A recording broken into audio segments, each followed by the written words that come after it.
Est-ce que vous vous êtes déjà posé la question de savoir pourquoi est-ce que les virus se propagent dans le monde? Pourquoi est-ce que les épidémies peuvent se propager et devenir des pandémies? Pourquoi est-ce que une situation sanitaire dans un pays peut avoir des impacts dans un autre pays? Ce sont les questions auxquelles on va essayer de répondre dans cette nouvelle vidéo. On va essayer de comprendre comment est-ce que les virus se propagent et on va essayer de visualiser euh, cela de manière claire, de manière réelle. Bonjour à toi et bienvenue dans cette vidéo, bienvenue sur cette chaîne parlant de santé publique. Ici on parle de l'actualité sanitaire, on parle des contenus, des concepts de santé publique. Et voilà, si tu es étudiant et si tu es professionnel de la santé ou si tu t'intéresses au sujet de santé publique, je t'encourage à t'abonner pour ne rien manquer à chaque fois qu'on publie une nouvelle vidéo. Alors, aujourd'hui, on va essayer de comprendre pourquoi est-ce que les virus se propagent aussi rapidement dans le monde. Et généralement, c'est grâce à une combinaison de plusieurs facteurs qui peuvent être biologiques, sociaux, comportementaux, environnementaux. Et on va essayer de comprendre, parce que comprendre cela peut essayer de voir quel est le mécanisme qui peut permettre de limiter la diffusion de ces différentes pandémies, donc prévenir d'autres pandémies. Donc, c'est important de comprendre cela et on va essayer de structurer ça de manière assez simple. Quels sont les mécanismes qui permettent la propagation des virus? Alors, déjà, il y a un premier mécanisme, ce qu'on appelle la transmission humaine. Ok, on va voir plusieurs types de transmission voilà, qui peuvent bien expliquer comment est-ce que les virus se transmettent. Et on va commencer par la transmission humaine ou alors la transmission interhumaine. Lorsqu'on parle de transmission interhumaine, ici on parle de voilà, la transmission qui se fait d'un homme à un autre homme. Alors, quels sont les modes de transmission interhumaine? On a pratiquement trois modes. On a le premier mode qui est le contact direct, c'est-à-dire on peut avoir échange de fluides corporels, on peut avoir des baisers, on peut se toucher. Et ça permet donc de transmettre directement le virus. Il y a également le contact indirect, c'est-à-dire en utilisant par exemple des surfaces contaminées. Une personne qui est contaminée peut toucher voilà, un espace et une autre personne vient toucher cet espace-là. Donc, c'est donc comme ça qu'on peut contacter une maladie, par exemple pour le cas de la tuberculose. Et le troisième type, c'est à travers les gouttelettes et les aérosols. Les gouttelettes et les aérosols, ici, c'est par exemple à travers la toux, ok, l'éternuement ou bien la simple respiration, on peut transmettre le virus. C'est le cas par exemple de la SARS-CoV-2, le virus responsable de la COVID-19 qui se transmet majoritairement par les gouttelettes et les aérosols. Donc ça, c'est la transmission interhumaine. Maintenant, on a le deuxième type de transmission qui est la transmission environnementale. Lorsqu'on parle de transmission environnementale, on va avoir des éléments de l'environnement qui peuvent donc transmettre la maladie. Ici, on peut parler par exemple des vecteurs de maladies comme par exemple le paludisme avec le moustique ou bien la dengue. Ok.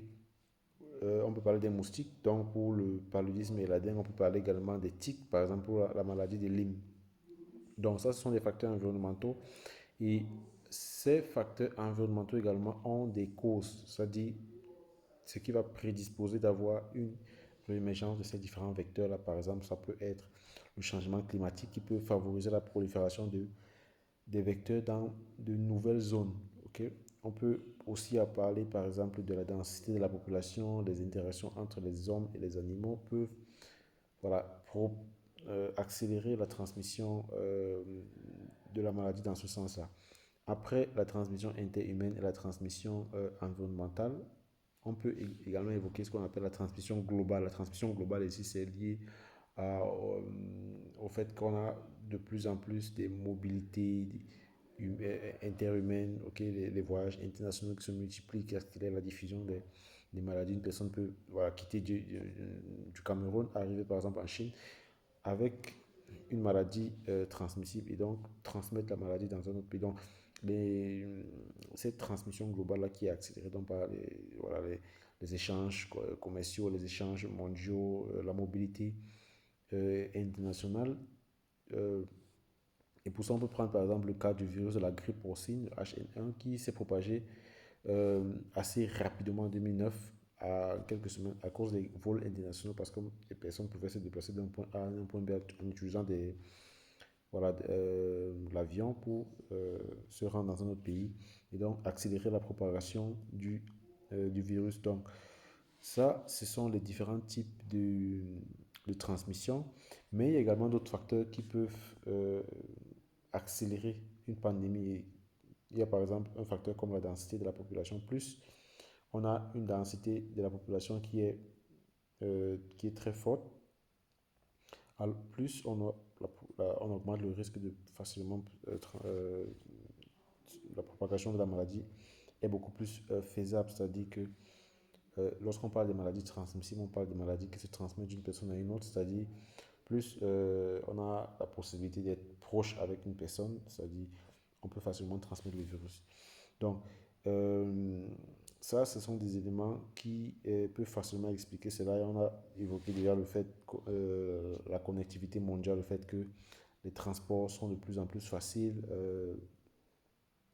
On peut également évoquer le fait qu'on a des systèmes de santé qui sont inégaux, c'est-à-dire dans des pays à revenus faibles, le système de santé n'est pas assez fort et ça peut voilà, faire en sorte que dans ces pays-là, il y ait une réémergence de certaines maladies infectieuses et comme on a vu tout à l'heure, lorsqu'on a une maladie infectieuse qui réémerge dans un point A, le deuxième point peut facilement être atteint. Donc, ça également, c'est des éléments qui peuvent expliquer pourquoi est-ce qu'on a généralement des réémergences de maladies transmissibles. Donc, mais il y a plusieurs outils qui ont été mis en place pour surveiller et contrôler la diffusion des pandémies. Donc, que ce soit à travers les systèmes de surveillance qui ont été mis en place, l'intelligence artificielle, les systèmes de modélisation, euh, un système de surveillance international et même continental, des systèmes qui permettent voilà, de suivre l'évolution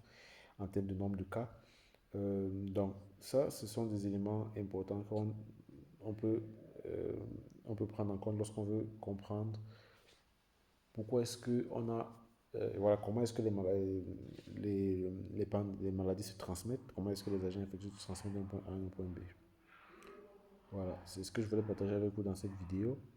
Dites-moi ce que vous en pensez et on se revoit pour une prochaine vidéo. Sentez-vous bien.